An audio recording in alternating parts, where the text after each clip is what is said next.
न यंत्र न तंत्र, केवल शुद्ध वैदिक वास्तुशास्त्र। वास्तुशास्त्र ये 5000 सालों से भी पुराना शास्त्र है और इसकी महानता इसके रहस्यमय सूत्रों में ही छुपी हुई है। जैसे कि आप देख सकते हैं तिरुमला हिल्स पर बसा हुआ बालाजी टेम्पल कितना वैभवशाली है। मैं doctor AR Tarkhedkar, vastu, astrology, numerology expert और वास्तुशास्त्र पार्ट 1 to 3 बुक्स का राइटर, आप सभी का वास्तु विश्व चैनल में स्वागत करता हूं। आज हम वास्तुशास्त्र के कुछ महत्वपूर्ण और रहस्यमय सिद्धांतों को उजागर करेंगे।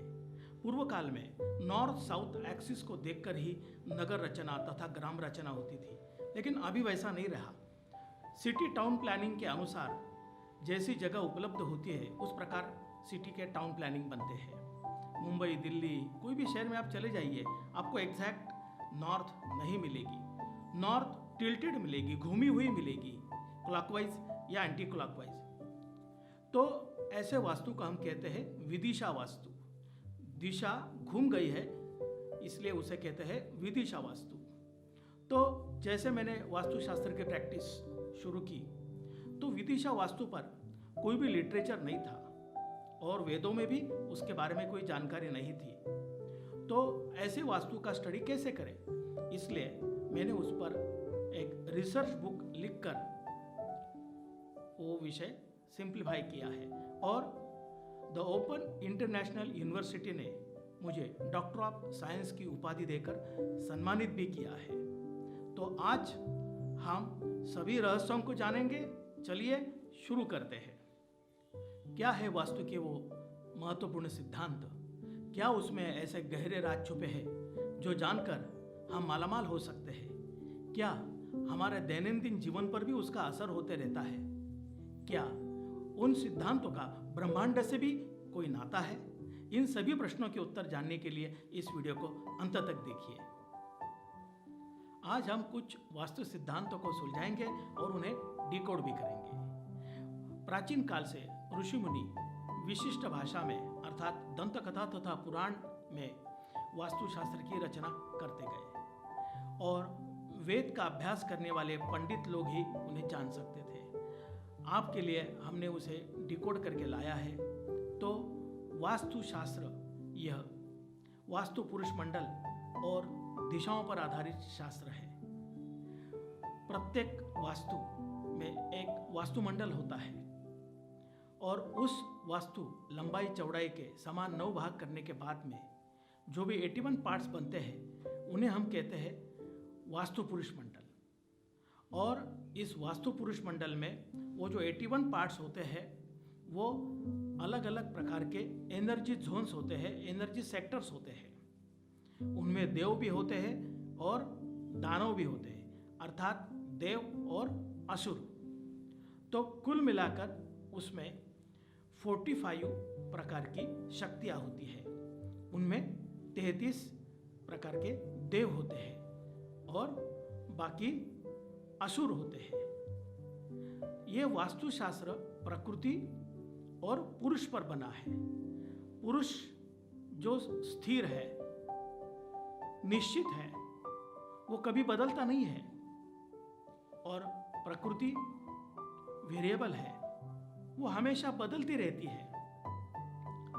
तो पुरुष का मतलब बिल्कुल फिक्स हो गया, स्थिर हो गया। तो हमारे वास्तु में ऐसी कौन सी चीजें हैं जो वेरी फिक्स है? तो हमारी वास्तु के यानी कि कंस्ट्रक्शन के कॉलम्स, बीम्स, फुटिंग, ये सब फिक्स है। अगर हम इन्हें छेड़ने जाएंगे तो पूरी वास्तु ही गिर पड़ेगी। तो कॉलम, बीम और फुटिंग यह है वास्तु के फिक्स पार्ट, उन्हें हम पुरुष कहेंगे। और वास्तु की दीवारें, खिड़कियाँ, डोर्स, इन्हें तो हम बदल सकते हैं। अंदर का फर्नीचर, लेआउट, यह हम कभी भी बदल सकते हैं। तो यह है प्रकृति जो वेरिएबल है। इंसान जब फिक्स को बदलने की कोशिश करता है, यानी कि पुरुष को वेरिएबल करने की कोशिश करता है और प्रकृति जो वेरिएबल है उसे फिक्स करने की कोशिश करता है, तब वास्तु दोष उत्पन्न होते हैं। आपके घर में जो भी फर्नीचर है जो लूज है उसे लूज रहने दें, फिक्स ना करें। अर्थात फॉर एग्जाम्पल, आप जिस बेड पर सो रहे हो उसे कभी भी फिक्स ना करें। 45 प्रकार की ऊर्जाएं हैं, उसमें से 33 प्रकार की ऊर्जा जिन्हें हम देव कहते हैं, और बची 12 प्रकार की ऊर्जा उन्हें हम असुर कहते हैं, जो प्रकृति के सुर में नहीं है, जो निगेटिव एनर्जी प्रोड्यूस करते हैं। देव जो 33 कोटि है वो पॉजिटिव एनर्जी क्रिएट करते हैं। 33 कोटि का मतलब संख्या से नहीं है, देवों की संख्या केवल 33 है। कोटि तो उन्हें उपाधि है, उनको दिया गया है विशेष नाम है। कोटि का मतलब संख्या से बिल्कुल नहीं है। तो कुल मिलाकर जो 33 देव है उनमें 8 वसु है। वसु कौन है? यह है ब्रह्मा की पत्नी आदिति, उनके पुत्र, और 12 आदित्य है। आदित्य यानी कि सूर्य की ऊर्जा है, वो 12 प्रकार की है। और 11 है रुद्र। रुद्र का मतलब शिव, चेतन अवस्था। और एक ब्रह्मा है और एक उनकी पत्नी आदिति है। तो कुल मिलाकर होते हैं 32। और 12 जो असुर है उसमें यक्ष है, किन्नर है, सर्प है। तो ऐसी सारी ये टोटल 45 प्रकार की ऊर्जा है। ये प्लस और माइनस एनर्जी का ऐसा कॉम्बिनेशन है जो हमारे संपूर्ण वास्तु में और हमारे बॉडी में दिखाई पड़ता है। हमारे शरीर में अगर कुछ बिगाड़ हुआ है तो हम वास्तु पुरुष की प्रतिमा को देखकर ये ढूंढ सकते हैं कि इसका सॉल्यूशन क्या है। अगर आप वास्तु पुरुष देखेंगे तो उसका हेड नॉर्थ ईस्ट में है और पैर उसके साउथ वेस्ट में है, और ये पेट के बल लेटा हुआ है। पेट के बल क्यों लेटा है? क्योंकि इसके पीठ पर ये पूरी शक्तियां बैठी है। ये सब पुराणों में दंत कथा द्वारा विज्ञान समझाने की ये एक योजना है। असल में है तो ये विज्ञान ही, इसमें काफी गहरे राज छुपे हुए हैं। वास्तु का जो सबसे सेंटर का एरिया होता है उसे हम ब्रह्मस्थान कहते हैं, और इसे लंबाई और चौड़ाई के समान 3 भाग बनने पर जो 9 पार्ट बनते हैं, और 9 पार्ट में से जो सेंटर का पार्ट होता है वो करीबन 11% होता है, वो होता है ब्रह्मस्थान। तो ये ब्रह्मस्थान वास्तु का मुख्य ऊर्जा का कोर है। यहाँ से ही संपूर्ण वास्तु को ऊर्जा मिलती है।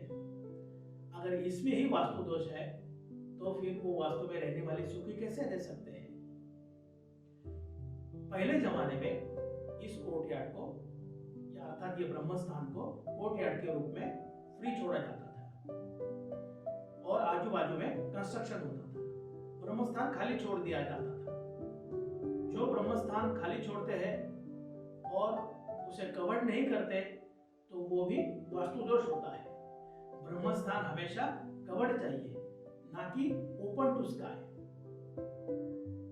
आज के हमारे विज्ञान युग में जिस प्रकार से हम स्टेम सेल्स का उपयोग हमारे ऑर्गन्स को रिपेयर करने में करते हैं, उसी प्रकार से ब्रह्मस्थान की ऊर्जा भी हम वास्तु को रिपेयर करने के लिए उपयोग में ला सकते हैं। वास्तुशास्त्र में दिशाओं का अन्य साधारण महत्व है और संपूर्ण ये वास्तु पुरुष मंडल दिशाओं पर ही आधारित है।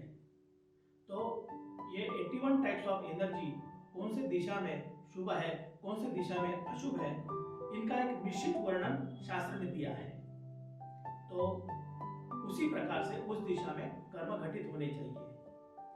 अगर गलत दिशा में गलत कर्म घटित होते हैं तो वास्तु दोष निर्माण होके वास्तु में रहने वालों को काफी तकलीफ का सामना करना पड़ता है। वास्तु दोष निकालते वक्त संपूर्ण वास्तु के 9x9 81 पार्ट्स बना लेने चाहिए। उसमें से हमें कौन से पॉजिटिव है, कौन से नेगेटिव है, वो देखना है। उसी प्रकार से उस वास्तु में काफी सारी और सेक्शंस होंगे, रूम होगी, तो प्रत्येक रूम के भी हमें 9x9 81 पार्ट्स बनाने हैं और उनको भी शुभ अशुभ दिशा के अनुसार ही लेआउट करना है। यहाँ तक आपने वीडियो देखा है तो आपको अच्छा तो लगा ही होगा, तो लाइक बटन दबाना तो बनता है। अगर आप इस चैनल पर नए हो तो इस चैनल को सब्सक्राइब करें, अपने दोस्तों में और परिवारों में इस वीडियो को शेयर करें। हमारा अगला टॉपिक बहुत ही महत्वपूर्ण होने वाला है, सो डोंट मिस इट। बहुत ही जल्द मिलते हैं। जय हिंद।